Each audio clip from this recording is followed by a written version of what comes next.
Tee sin jaaladhu sin dagadhu hin jedhin kanuma qofan isa jedhe anis garuu jireenya gaarii akka jiraatu nan barbaadu nama akka isaa jaaladhe hin qabu waan tokko akka ta'u hin barbaadu yoomillee taana innis akka jireenya koo jalqabu natti hima garuu anis dagadhe jireenya biraa jalqabuu hin dandeenye garuu nama akka isaa jaaladhu hin qabu nama dhiiraa argu hunda jaalachuu hin dandeenye nama akka isaatti jaaladhe waan hin qabaanneef dhiiraa hunda bira nama san nama tokko dhiira biraa hin arge nama san keessa fuula isaatan arga yeroo guyyaa otoo hin deemin dura wal agarreeti haadha kee akka dhabduu hin barbaadu wanta ishiin siin jette godhe garuu wanta sirraa barbaadu tokko yoo jiraate yoomillee ija koo biraa akka fagaatu hin barbaadu ija kee ilaalaa jiraachuu nan barbaadan jedhee kana qofan isarraa gaafadhe ture.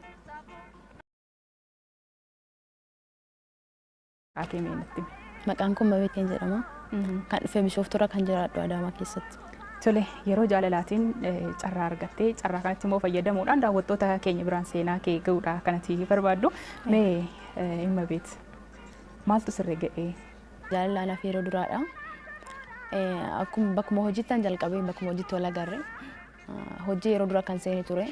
Innis bakka itti ani hojjedhu innis hojiin isaa bakkuma san ture. Kan akka inni natti himetti egaa wal barree akka inni natti himetti yeroo dura kan agarre isatu na agarre. Achi isaa inni agarre ijaan akka badaa kanan walitti agarra ture ijaan wal ilaalla. Bakka hojiin wal bira hojjennu balballi wal cinaadha. Inni fuulduraanis duwwaan jira. Waliin baay'ee wal ilaalla. Akkasumatti jalqabamee ijumaan jalqabnee innis na dhiyaates na dubbisu sodaachaa ture. Akka na ibsetti guyyuma duraan na arge guyyuma sana akka na jaalate natti hime ture. Akka mala kootiitti nan koflaa nan taphadha. Akkasitti na agareet akka na jaalate natti hime ture. Achi bakkuma hojii inni boqonnaa ture bakka hojii dhufee na bira taa'ee na taphatisee bilbila naan jedhee na gaafate anis dafee kennuus hin barbaanne ture xiqqumatti qoosee achi bilbila koo fudhatee deeme achi wal bilbila akka na jaalatu oguma sanatti hime akkuma bilbila fudhatee deeme imoodhaan naaf seenee ture achi imoodhaan naaf seenee bareedduu koflii kee onni na raasee naan jedhee na ergee ture yeroo duraatiif imoodhaan na ergee ture. Anis yeroo sanitti wanni ta'e natti dhaga'ame akkasitti jalqabnee bakka anis akka badaa kana isa jaaladhaa deeme innis akkasuma akka na jaalataa deeme garuu akka jaalala jalqabnee karutti duuba koo beekuu hin dandeenye anis immoo duuba isaa beekuu hin dandeenye akka kooti taanaaf jaalalli yeroo duraadha jaalala sirriitti hin beeku wanta hunda isarratti hin bare anis akka badaa kana isa jaaladhe bakka isa wajjin jiraachuuf murteesse. Mee yeroo jaalalaa agamii waliin turtan erga wal bartanii agam? Amma ji'a 8ffaa keessa jirra. Ji'a 2ffaa waliin. Baruma 2012 wal bartanii jechuudha. Erga wal jaalattanii bultii ijaarrachuudhaaf fuulduratti waliin jiraachuudhaaf waan teessanii wal amansiistanii wajjin haasoftan jira? Lakki wanta kanarratti waliin hin haasofne. Keessa koo keessa jira garuu isa sodaachuuf isa gaafachuuf na sodaadha ture. Garuu ani ofii koo murteesseen ture. Anis akka badaa kana isa jaaladhee ture. Innis akkasuma kana jaalatu baay'ee natti himee jira. Anis akkasuma akka kootii ofii kootii murteessee jira. Garuu akkana jedhee isa hin gaafanne. Waliin hin dubbanne jechuudha. Kaayyoo sana wajjin jiraachuu barbaadamoo yeroo gabaabaaf moo yeroo dheeraaf kan jedhu hin gaafanne. Baay'ee bakka anis gaafiin achi taa'aa ture. Achi anis gaafadhee gaafannaan akka waadaa haadhaa qabu natti hime ture. Waadaa haadhaa qaba. Haati isaa sun kan dubartiin ishii filattee kan ishii jaallattee akka itti fuutu waadaa akka galsiiste natti hime. Ani yeroo sanis baay'ee rifadhe. Anis akkasuma nan jaaladhe innis akkuma na jaalatu natti himaa jira. Garuu hojiin gargar ba'uu hin barbaadu. Anis akkasuma waadaa haadhaa qaba. Wanta sana immoo dirqama gochuu qaba. Haadha isaa immoo ni jaalata. Kana gidduutti haadha koo nan dhaba jedhee ni sodaata ture. Anis immoo akka kootii haadha isaa akka dhabuu hin barbaadu. Waadaa haadha isaa qaba wanti isheen kan isheen filatteef akka natti himetti dubartittiin inni fuudhu sun hin beeku. Ani hin beeku haadha kootu filatee ishiin kanaan ni filadhee ni fuuta naan jettee waadaa nagalsitee jirti. Kanaaf wanta godhu hin beeku naan jedhe. Carraatiif inni waliin fuuftanii akka teessitti maa deeme jechuudha. Yeroo sanitti baay'ees ture. Baay'ee jaalala keessa seennee jirra. Wantoota garaagaraas wajjin dabarsinee jirra. Egaa ture natti hime ture. Anis ofii koo keessa shakkiin dhufee achi anis akkas godhee isa gaafadhee gaafannaanis ifaan natti hime. Si jaalata garuu si wajjin bultii ijaarrachuu hin barbaadu. Kan inni bultiin inni ijaarratu immoo kan haati isaa saafilteedha. Anis yeroo sanitti baay'ee rifadhee ture. wanta jedhus nan wallaalee innis baay'ee rifatee kana sitti immoo barbaada ture garuu baay'ee si jaaladhees tures akkas hin dhabne sodaachaa jira sitti immoo hin dandeenye naan jedhe. Anis haadha isaa akka dhabu waan hin barbaanneef homaa gochuu hin dandeenye akkasumas ta'e hojjumaan fufne innis haadha isaa ni jaalata haadha isaa dhabuu hin barbaadu yoon waadaa kana diigeessee wajjin jireenya jalqabe haadha koo nan dhabaa warra koo nan dhabaa biyya koo ta'uu hin danda'u naan jedhe. Akkas naan jedhe ture anis immoo kana hunda akka dhabu hin barbaadu. Mee waa'ee kee haadha isaatti haadha isaa wajjin haaseera akkasi jaalatee jiru. Haadha isaatti otoo biyya yeroo hundamitti aannan na soofsisa naan jedhe malee hin soofsisne ture. Akkas naan jedhe garuu haadha koo na soofsisaa wanta kanarratti na soofsisaa naan jedhe garuu hin soofsisne akka bilbilanitti itti himameetti wanti hundi qophaa'ee ture biyya isaatii jechuudha. Wanti hundi qophaa'ee murtaa'ee xumuramee jira. Inni asii isa eegaa jiru qofa. Wanti hundi qophaa'ee murtaa'ee jira jechuudha. Xumuramee jira jechuudha. Guyyaa biraasaaf qopheessanii guyyaa inni dhufu eeggachaa jiru jechuudha. Isatti itti himanii jiru. Kana hunda natti hime anis bakka wanna godhu wallaalee wanna jedhu wallaalee jaalala keessa baay'ee sinni jirra. Anis baay'ee isa jaaladhee nama akka isaa jaaladhee hin qabu. Isa mansiisuudhaaf gama hiriyoota isaatiin yaalteetta. Hin yaalle. Maaliif yoo naan jette wanta hin jijjiiramne tokkodha. Anis itti himee jira. Haasofsiisee jira. Ati kana hati ofii kasi filatti fudhu barbaadda ati ni barbaadda jedhee gaafadhee ture. Anis wajjin jiraachuu nan barbaada garuu haadha kootii sanis diiguu hin barbaadu naan jedhe. Bakka lama ta'e innis mala wallaale mala fala dhabee jechuudha. Mee erga biyya deemee taasee maal taatan?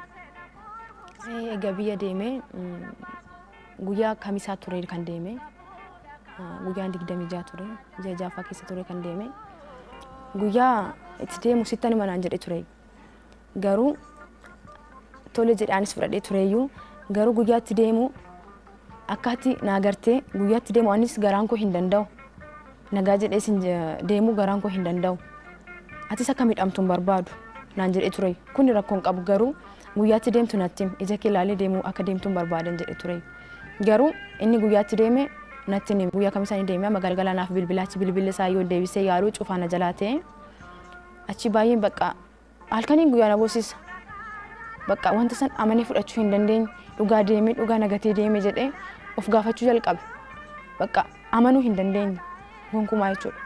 Bakka kanuma na boochisaa guyyaa kamisas akkasumatti bulee jimaatas bilbilis akkasuma cufaa ture guyyaa qidaamee ciisee ture na dhukkubee sa'a boodadha naaf bilbiltasa bilbilisaa naaf bilbilame baay'ee rifadhee ture bakka ciisu akkamitti akkan ka'e hin beeku achi kaasnaan isa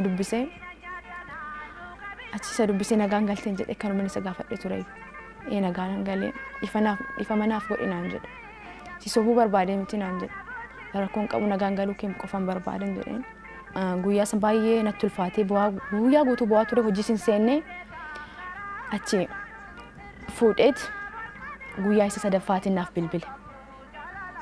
bilbile nagaa naan jedhee akkas isa dhukkubuu natti hime bakka homaan dandeenye jireenya jalqabee fuudhee jira garuu si dagachuus hin dandeenye jireenya koo keessas taa'es nama tokko nama saniif wanta simmeetii tokko naaf hin kennine naan jedhe achi akkas naan jedhee yeroo sanitti baay'een boo'ee innis na dhukkubee jira mana yaalaas deeme mana yaala furmaata naaf kennuu hin dandeenye naan jedhe. Innis yaaddoo keetiin cinqamaa jechuudha. Innis akkasuma cinqamaa jira. Mana yaala deemnanis manni yaala kana nu furmaata siif kennuu hin dandeenyu naan jedhe. Anis homaa gochuu hin dandeenye caluman jedhee as taa'ee wanta godhu sin qabu boo'icha malee yaaddicha cinqamu malee wanta godhu tokko hin jiru.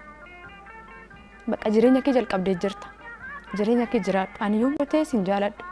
Sin dagadhu hin jedhin kanuma qofan isa jedhe. Innis akkana jaalatu natti hima. Akkana hin daganne natti hima. Akkasuma bilbila isaaniis dubbisuu hin dandeenye gidduudhaan na cufee guyyuma san bakka akkasis ta'e naaf bilbila.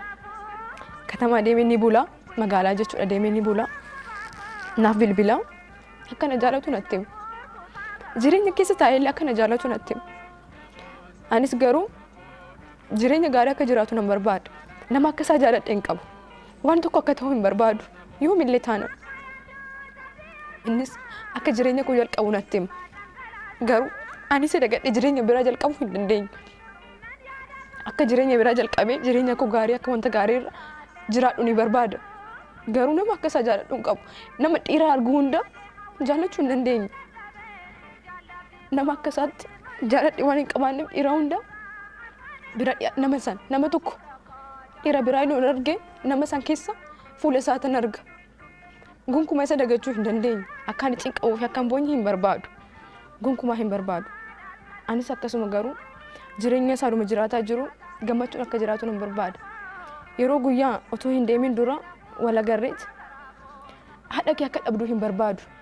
Wanta ishiin siin jette godhe garuu wanta sirraa barbaadu tokko yoo jiraate yoomillee ija koo biraa akka fagaatu hin barbaadu. Ija kee ilaalaa jiraachuu nan barbaadan jedhee kana qofan isarraa gaafadhe ture. Innis tole naan jedhe. Anis akkasumatti fudhadhe. Garuu amma gochuun hin danda'amu kennaa waaqa waan ta'eef yoomillee akka gammachuun jiraatu hin barbaada. Qophii yeroo jaalalaa kanarraa akkasin waa barattan abdii qabna. Egaa namoonni jaalala keessatti yoo isheen jaalatte maatiin ishee dhiibbaa irratti geessisuu danda'u, yoo inni jaalattes maatiin isaa irratti dhiibbaa geessisuu danda'u. Yeroo ammaa kana egaa namoonni hedduun kan jaalatan wajjin jiraachuudhaaf dhiibbaa maatiirraan kan ka'e kan gargar ba'an namoonni hedduun jiraachuun ni maltu. Mee isinis egaa namoonni seenaa wal fakkaataa akkasii qabdan akkasumas seenaan keenya namoota birootiif barsiisaa ta'a kan jettan lakkoofsa bilbila keenyaatiin bilbiltanii of eeruu ni dandeessu. Akkasumas 8331 irratti seenaa nan qaba jettanii yoo nuuf eertan nuti bilbillee beellama isiniif ni qabna daawwattoota keenya. Egaa dhimma beet jaalala keessatti nama jaalatte kana argachuu hin dandeenye. Namni ishee jaalate kun immoo waadaa maatii isaatii galmaan ga'uudhaaf nama maatiin isaaf filanitti deemee fuudheetidha kan inni jiru. Dhimma beet immoo yeroo ammaa kana ani isa jaaladheetidha kan ani jiru. Namni biraa ani jaaladhu hin jiru namni biraa. Kanaafuu fedhii isaaf eegee ani immoo jaalala keessatti miidhamaan jira jechaatidha kan isheen jirtu. Mee ati ofii keetiif maalan balleessa jettee ofitti murteessita? Akka kootitti maal akka balleesse nama san duuba ofiisaa qorachuu hin dandeenye. Wanta nama sanii qorachuu hin dandeenye. Innis waa'ee koo hin qoranne garuu anis garuu wanta isaa inni wanta duuba isaa hin qoranne waa'ee nama sanii beekuu hin dandeenye. Akkuma dafneef jaalala keessa seennee akkuma jaalala san keessa seennee hunda baay'ee wal jaalanne akkasis ta'e jaalala keessas taane garuu waa'ee nama sanii duuba sana ammallee hin qoranne qorachuu hin dandeenye. Asii hin jiraatu inni kophaa isaas jiraata biyyi isaa kan biraa waan ta'eef waa'ee isaa wanta garaagaraa dhaga'uu hin dandeenye. Namiidha kan immoo wanta badaara nagaa jedhee hin yaadne ture. Akka maatiin isaa dhiibbaa irratti geessisan akkasumas immoo kan maatiin isaa isaaf filan jalqaba yeroo wal jaalattan sitti himamu erga jaalala keessa seentanii ati jaalala qabamuu kee beekee sitti hima. Egaa jaalala keessa seenee natti hima. Egaa baay'ee isa jaaladhee booda innis akkasuma isa anatu isa gaafate. Natti hima. Abjuudhaan yoo fuudhuun isaa gara. Abjuu kootiin jechuudha. Agarraan akkana jedhee isa gaafadhee yeroo sanitti natti himuu hin barbaanne ture. Achi gaafadhee natti hime. Irra deebi'ee gaafannaan natti hime wanta akkanaa jira. Waadaa haadha kootiin qaba. Haati koo akkana naan jettee jirti. Dubartii ani si filadhu. Dubartii ani jaaladhee fuuta naan jettee jirti. Kanan qaba. Kana sitti himu baay'een sodaadhaa ture. Atis jaalala keessa seentee jirta. Anis jaalala keessa seenee jira. Baay'ee na jaalatta. Baay'een si jaaladha. Sis dhabuu hin barbaadu. Haadha koos dhabuu hin barbaadu. Naan jedhu. Isarratti murteessoon. Maaliif yoo jedhee wanta sana waan beekuuf jechuudha. Namni garuu mucaan kun dhugaa akka si jaalatu taanaan dhugaa akka si barbaadu taanaan si gatee hin deemu ture naan jedhama. Dhugaa si wajjin jiraachuu kan barbaadu taanaan akka kootiitti akkasittis dhugaas na fudhadhee mucaan kun dhugaa kan na jaalatu taanaan dhugaa na wajjin kan jiraatu taanaan jaalaltii amma duwwaa nama geessisaa miti. Maaliif na gatee deema kan jedhus gaafiif natti taasisamu kookis. Yoo akka nattis dhufu lakki mucaan kun natti himee jira sababa isaa natti himee jira kana jira jedhee jira waan ta'eef maaf ani isatti murteessa. Akka nama biraattis yeroo tokko irratti akka agareetti hunda ni jaalatu. Yoo jaalattee dhiirri yeroo gabaabaafis yeroo dheeraafis namni si barbaadu jira. Akkasis ta'e garuu egaa wanta barbaade tokko dhiirri yoo sirraa argatee achi si dagachuu danda'a. Kun garuu akkasii hin goone. Otuma na jaalataa jirus otuma kana beekas jiru garuu bakka deeminarraa ani sin barbaadu bakka sin jaaladhu naan jedhee ofirraa nan darbin. Na miidhuu hin barbaanne. Wanta hunda oduman beeku anis isas miidhuu hin barbaanne innis na miidhuu hin barbaanne waan ta'eef isarratti murteessuu hin dandeenye. Garuu hiriyoota xiqqoo irratti dubbisee ture. namni kun kan dhugaas jaalatu taanaan akkan hin godhu ture naan jedhan. Garuu isarratti murteessu ture. Seenaa jaalala keetii kanarraa dhaamsati qabdu. Dhaamsaanii qabu namni tokko jaalala keessa wanti jaalala silaa itti yaaddeen seenamu wanta tokko jaalala kanarraa na qaba jettee itti yaaddee miti kan seentu. Kanaaf dubartiinis ta'e dhiirris ta'e nama tokko jaalala jalqabamu nama isaan duuba isaan qorachuu waa'ee nama isaanii beekuu kan warra isaa waa'ee warra isaa duuba isaa san qorachuu beekuu nama isaa sirriitti hubachuu namni kun yeroo dheeraaf na barbaada moo yeroo gabaabaaf na barbaada kan jedhu hubachuu otoo jaalala keessa gaseente bahuuf baay'ee ulfaataadha. Akka ofii kootitti hubadhee jechuudha. Anis seenee keessa bahuu hin dandeenyeef dubartoonni obboleewwan kootis namni biraa akkanatti akka miidhaman hin barbaadu.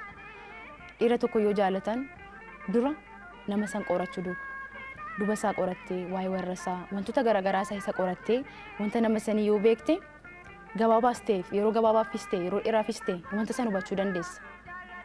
Achi akkasumatti immoo wanta gocha gaariirra galma gaariirra gahuu dandeessa. Jaalala keessaan dhugaa gochuu dandeessa. Wanta gaariirra geessisuu dandeessa. Kanaaf akka kootitti dubartiinis ta'e dhiirris jaalala keessa yoo seenan wanta tokko yoo duuba isaa qoratan wanta san yoo beekan jedhanii fudhadha. Warri dhiiraas immoo of dhoksuu baatan.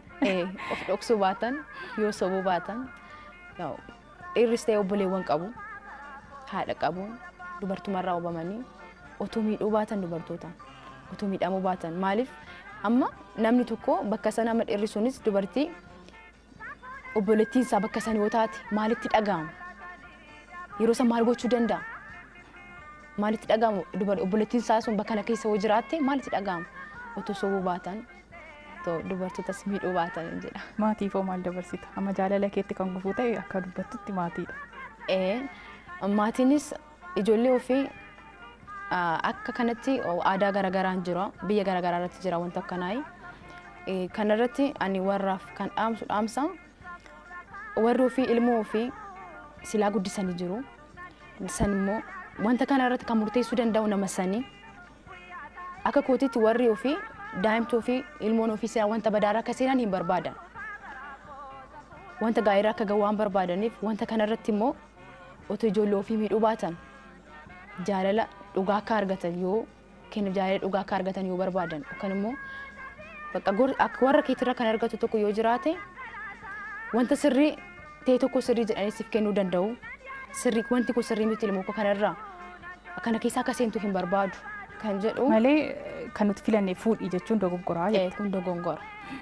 Kun wanta sirriis miti dogongoraa jechuudha. Kabajamtoota daawwattoota keenya bakka garaagaraa teessanii akkasumas mana keessan teessanii kan hordofaatiin jirtan OBN sagalee keessan irratti yeroo jaalalaati. Yeroo jaalalaa keessatti namoonni jaalatanii jaalala isaanii keessatti milkaa'an akkasumas mudannoo fi muuxannoo isaanii kan isinii dirreetti qoodanidha. Isinis muuxannoos qabdan akkasumas mudannoo jaalala keessatti qabdan daawwattoota keenya biraan ga'uu yoo barbaadan karaa lakkoofsa bilbila keenyaa nuu bilbiluu ni dandeessu akkasumas toora ergaa gabaabaa 8331 irratti maqaa keessaniif bakka keessan yoo nu eertani nuti immoo deebisnee isinii bilbiluudhaan beellama isin qabachiisne dirree bal'aa yeroo jaalalaa isin affeeruu ni dandeenya. Egaa seenaa dhimma beetirraa wanta akka ni barattu jedhee abdiin qaba.